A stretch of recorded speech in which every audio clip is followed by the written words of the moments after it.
Space cannot and must never be used for the purpose of militarization.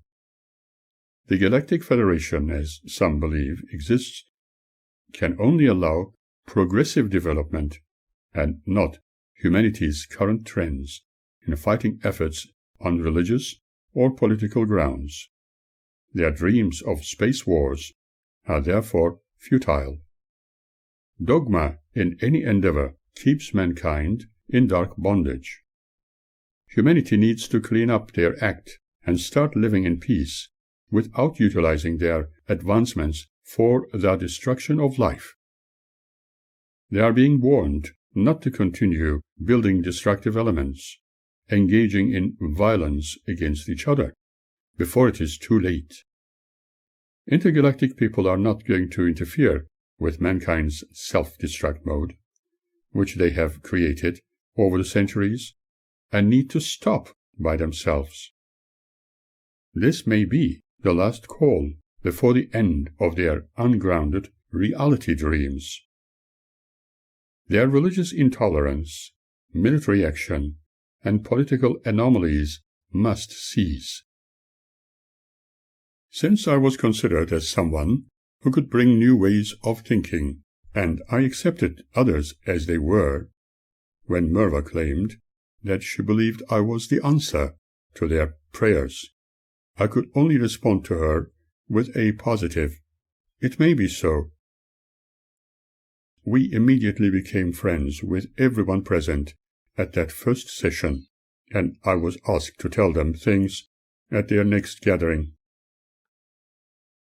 I did so and spoke to them in a very sincere way about how best we, as humans, could help the world become a better place to live, although it was already a most beautiful planet, and that humanity had too many differences and separations due to their belief systems, encouraging them to consider how best they could communicate with each other.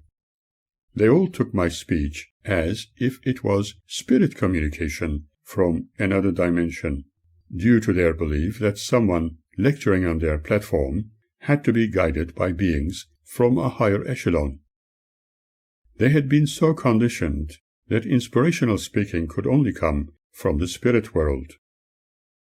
In the quantum way of thinking, it was probably best to give it a small chance of being so, but knowing what I knew, it was better to go with the flow for the time being. However, by nature being a very curious individual, I was prepared to experiment with some of my theories and personal discoveries. Besides, if there was something valid in interdimensional communication and could be repeated in a variety of situations, it would be worthwhile to conduct further tests. Personally, I always believed that if everyone accepted each other and got together in amicable and acceptable ways, they could at least start the process of living in peace. Religions were allegedly there to teach them how to achieve this state of being, but throughout the centuries, their leadership, supposedly following the founders of their belief systems, utilized all the knowledge available to them to only control the masses, while adding a few more rules and regulations into their schooling. Some of the guests at that meeting declared that they sensed something extraordinarily spiritual about me and said they knew they could trust me in every way, and I had every intention not to disappoint them. Merva also echoed their words and feelings. They all declared that they recognized something unusual, perhaps divine, something extraordinary and mysterious. However, I was not interested in collecting worshippers, although a few other friends told me that due to their desperate needs, when and if they wanted to worship someone, let them do so if it helped them. I found it impossible to accept, even if they might have wanted me to do so. I preferred to psychologically show them the way towards happiness they could find within. I was not going to become a god to be worshipped. Besides, the world was full of them anyway. All I wanted them to do was to accept me as a great friend, so that we could get to know each other better. If I could help them with their emotional needs, I would feel fulfilled. None of my new friends were entirely knowledgeable about my professional background, but I was intent to clarify matters at a more suitable time. For now, I needed to keep quiet, as there was mention of psychologists being disliked amongst the gathered. The attitude observed was similar to those religious groups, wherein psychologists were portrayed as if they were up to no good. It was probably due to a variety of false assumptions, or else fear-based, for some people did not desire the real truth to come to the surface. Perhaps by explaining a few facts and fallacies, one could prepare them to accept that psychology was not an evil science.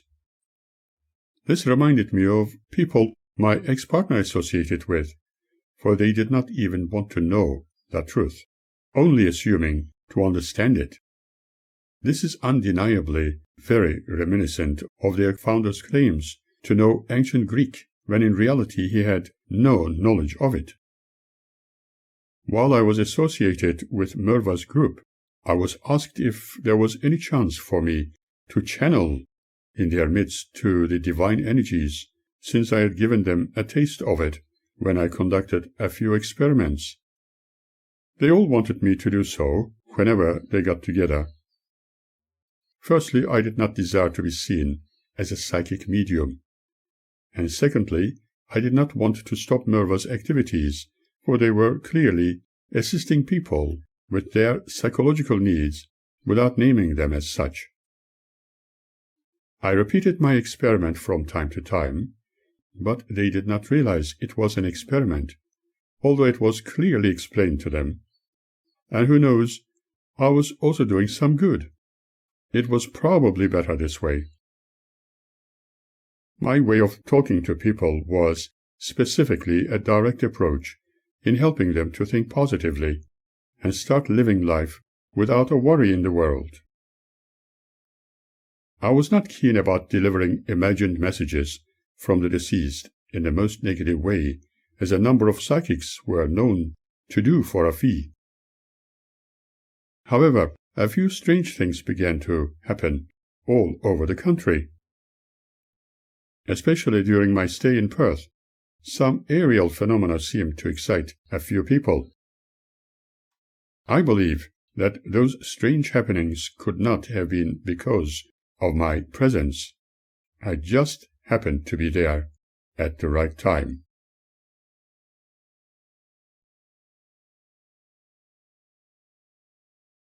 Before going any further, I will have to consider a few important issues. For example, when speaking with my beloved mother after so many years of not seeing and talking to her, it was so exciting to hear her voice, which had not changed from how I remembered, although some of her words sounded as if she had no front teeth. She told me much had happened, and because I had not seen her for a long time, nor spoken to her face to face for so many years, I would probably think she had not changed. When speaking with my brother, he also sounded just as I remembered him. Since I was unaware of any electronic device which could capture the conversation, I invented a way of recording their voices, along with mine, as we heartily conversed. Maybe I was inspired to do that. For many years, my so-called friends, the Jehovah's Witnesses, and my ex-wife blocked every opportunity using all kinds of excuse, such as my mother being a wicked witch, as I have already spoken of. Telephone conversations were very expensive then, and many people did not speak with their relatives as often as ideally desired. Besides, my seemingly loving wife often begged me not to talk to the witch if I loved her, and so I remained with the only remaining choice of corresponding with my mother in written form and many photographs. With the emergence of political circumstances and my migration to Australia, I was unable to see my parents for many decades. Hearing my mother's voice and recording it was the most exciting event imaginable. I asked her how things were and how my father was. Her answer to that was extremely hesitant, as she said he was asleep at the moment. But last year we had lost our Aunt Perlanti. She might have suffered cancer. And before her passing, she spoke of a white boy waiting to go with her. Who was that white boy? I wondered. Was it perhaps her hallucination whilst she was completely alert during her passing? I never had a chance or satisfactory answer to discover the reality. While I conversed with them, I felt as if being transported to where they were gathered. I felt so certain at that moment that I was there, seeing them physically as they were, but could not see my father. After that conversation, I found myself suddenly back in my unit in Perth. I noticed my father sitting on one of the chairs in the lounge. I must have been so tranced that I was having a vision without it being physically real. But his presence was very physical in appearance, his mature age apparent. I knew I made a silly mistake while talking to my beloved mother, wishing for the two lovers, meaning her and my father, to be happy all the time. For she asked me, "What do you mean, son?" I had to explain that they certainly accepted each other. However, I felt mildly embarrassed about my innocent inquiry. She was silent for a few seconds. In reality, they have never been happy with each other. Later, my brother explained that Dad was not here, and I asked them to give my regards to him when he was home, and if he wanted to hear from me, we could talk with him next time. At first, he was asleep, and soon after, he was not there. It did not sound right. But I did not say anything about what I thought.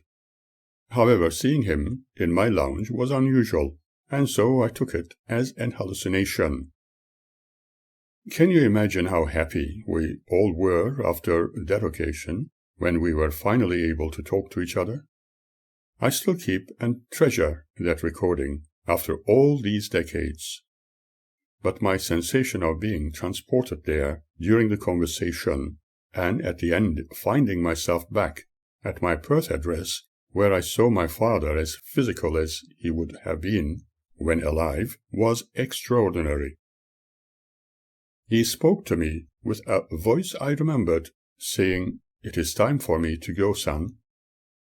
After that conversation, at a very late hour of the night, I noticed a very strange ball of light shaped like a sphere against the cloudless, starry night sky becoming apparent on the right-hand side of the city as seen from my balcony facing the glorious lights of Perth.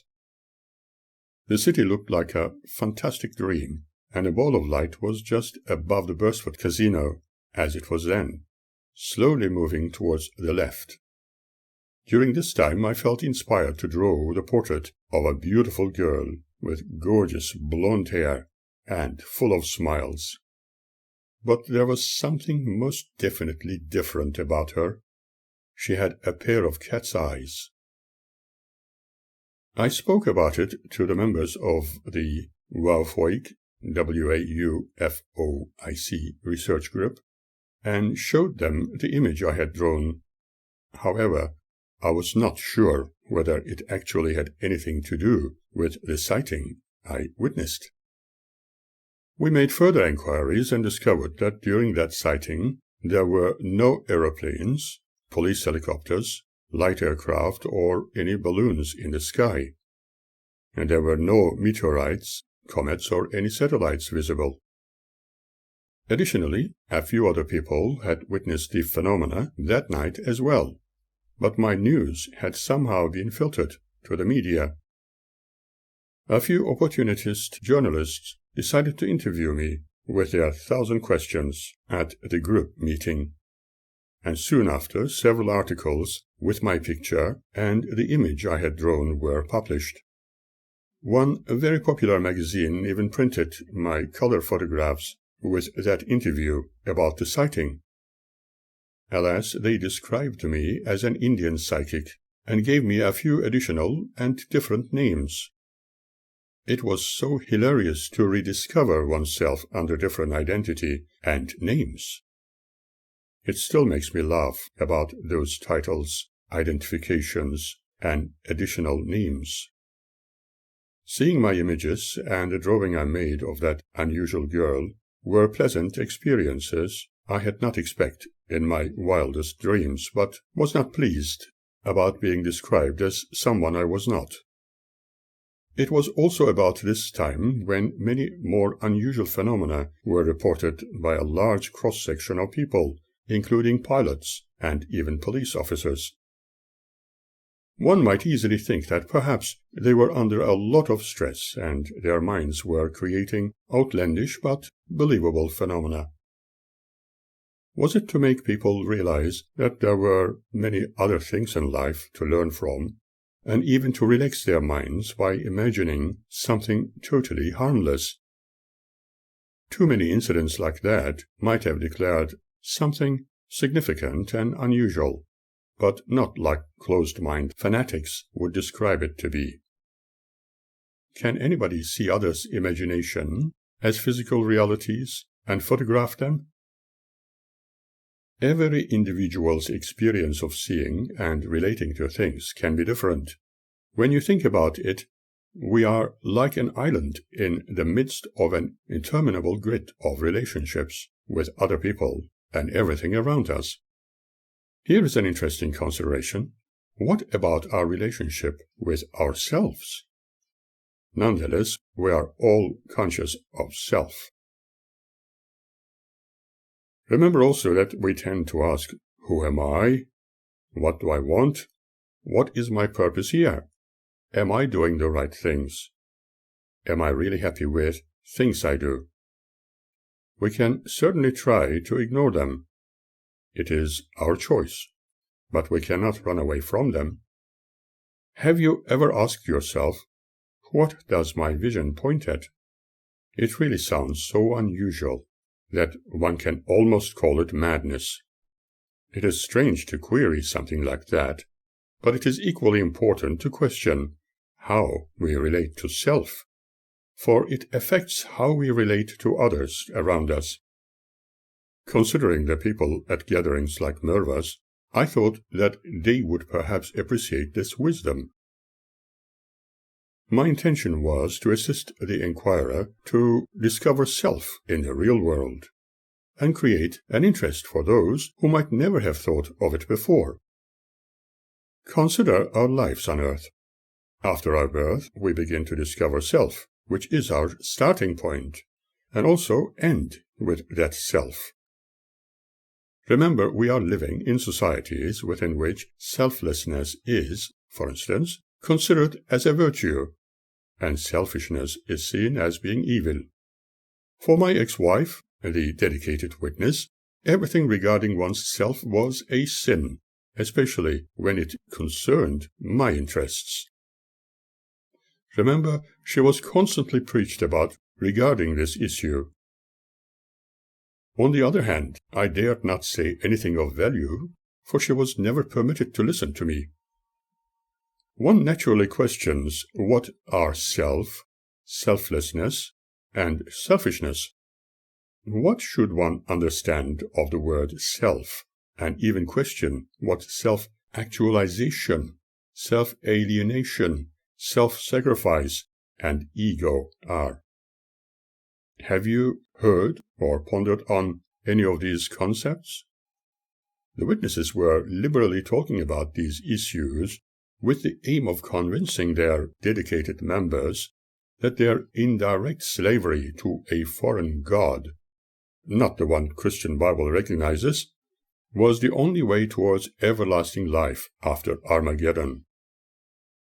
Every one of us, except the witnesses, love to think independently, just to be able to live by our own awareness and spirituality.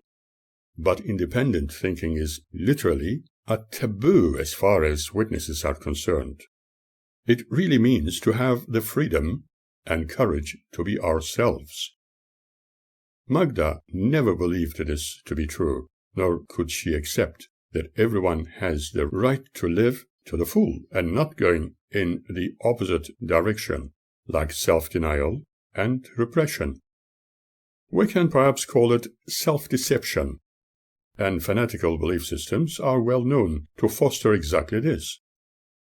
Unfortunately, there are many examples of this anomaly all around us. I also experienced them and was forced to deny my own self for a long time when supposedly married to my beloved wife.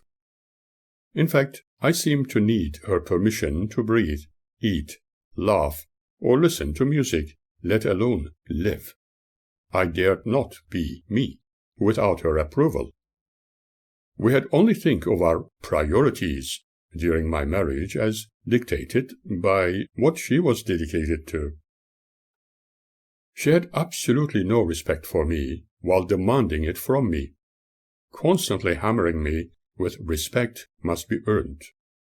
What I'm saying here is not a complaint, nor am I agonizing over my shattered dreams. Respecting one's self is self-acceptance. None of us need to deny or deceive our own selves. The witnesses could not, nor can ever be told anything contrary to what they want to believe. Self-denial to please Jehovah or his governing body. In fact, they are great separatists when you consider that they all belong to a subservient class, whereas members of their governing body, comprised of uninspired men who are fallible, as they now describe themselves to be, claim they are God's only spokesman on earth. However, to value ourselves is to live in reality and the real truth, and be able to speak of our innermost being as we actually are, and not as we may be dictated by others. This would never work for my ex-wife, who could only bitterly criticize me when I made mention of my thoughts, trying to explain that it is an obligation to our own rights and freedom to be and to live. In other words, our lives do not belong to someone else, and we are never obliged to live according to someone else's dictates and expectations. Talking to such people is like talking to a brick wall. To start with, we need to love our own lives and all our experiences. To value self is the noblest deed everyone should seek for, and it is not selfishness. Those who are always depressed and suffering emotional pain are the ones who often lack self-esteem and have self-alienated themselves. Over the years, my observations proved the reality of witnesses in general belonging to that category. One can confidently claim that they are not fully in touch with their inner world, their needs, thoughts, and values. This can also happen to people who do not belong to fanatical groups, who are confused about their place in the world. In the study of psychology, we discover that there exists a strong connection between an individual's self-esteem and their mental well-being. It is the same between one's self-esteem and work-related attitudes and relations with others. In short, valuing oneself, the importance of living, and well-being need to be considered thoroughly by observing people's behavior towards others, wherein the self is either accepted or denied. We need to understand what self-esteem truly means, and this is also where the significance of true autonomy shines brilliantly. When ego is correctly understood, it does not become a hindrance to our spiritual greatness, for without it, we can never be fulfilled. My ex-wife belongs to a group of people who leave all control of their lives to their governing body without the need for self-recognition. Those who cannot blindly be led to slavery of the spiritual kind are disfellowshipped and shunned, many of whom are considered and judged as evil apostates, who the witnesses greatly fear, for they are the true way-showers to freedom. This may be a wake-up call for adherers to dogma. The unfortunate limitation to anyone's success is not due to lack of ability, but a belief that success is outside one's perception of self. Undeniably, it is how some people see themselves. When we question cult promoters, like my ex-wife, they would probably answer it positively, saying that they are happy. Magda believed she was pleasing God by pleasing her brothers in faith, while denying her right to be happy. But when considering those shunned members of the cult, their responses would be one of indifference. We realize that unhappiness is a side effect of self-denial, and it is not much different than assuming happiness as being not for me and suffering from the I don't deserve to be happy syndrome. On the other hand, if one feels hindered from doing whatever one needs to do, it does not always mean the lack of self-esteem, but feeling inadequate to the challenges of life. Furthermore, in psychology, it is considered that anybody feeling undeserving of joy and reward suffers from a lack of self-esteem. Remember, self-respect can only be possible through recognizing one's own worth. I hope those who promote the idea of self-respect needing to be earned will take note of this. Why should I be happy? Do I believe, accept, and trust myself? Do I need to doubt my inner self? Think of being loved, and you will be. Do you feel fit to live? You need to have the self-assurance that your mind is working well. Are you worthy to live? You too might have been forced to believe that you do not deserve to have a happy existence. Believe in the Word of God and let the Church take care of you.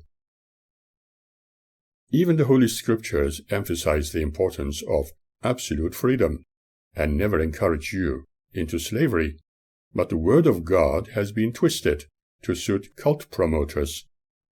You need to recognize and accept your right to live and be happy. The truth is that we can only do it by ourselves, and not expect it to be done for us by some exterior source of divinity. Remember the saying? God helps those who help themselves. When we feel loved and respected, we treat others the same way and expect them to treat us likewise. Consider the wise words, love thyself.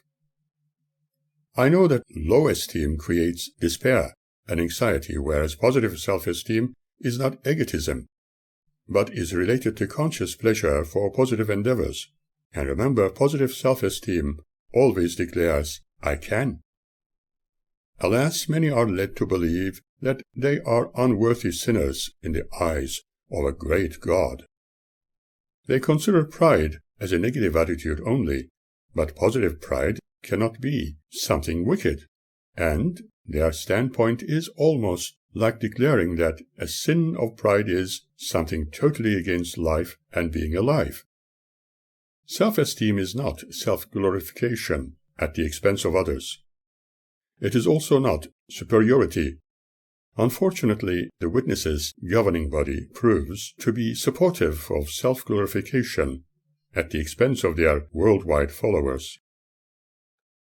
In reality, self-esteem is a state of not being at war with one's self and others, but Jehovah's Witnesses have proved themselves to be at war with life and those whom they judge as wrongdoers.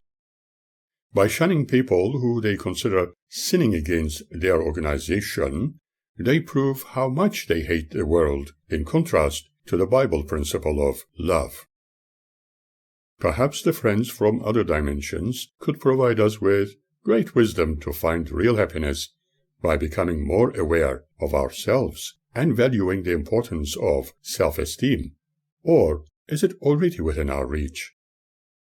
While in Britain, and also occasionally visiting the States, I discovered a few seemingly highly knowledgeable psychics who had certainly learned from a variety of books, presenting their know-how to groups of people as channeled information. Some of them could easily just be themselves, not necessarily channeling to higher intelligences. It was confusing why some of the endlessly repeated wisdom had to be presented in a theatrical fashion. Are Jehovah's Witnesses and the like any different? Maybe that is what people in general want. Maybe it is just another way of sharing the treasures they had found along the way, and many are keenly interested in learning new things, while adoring the alleged channelers for their great abilities.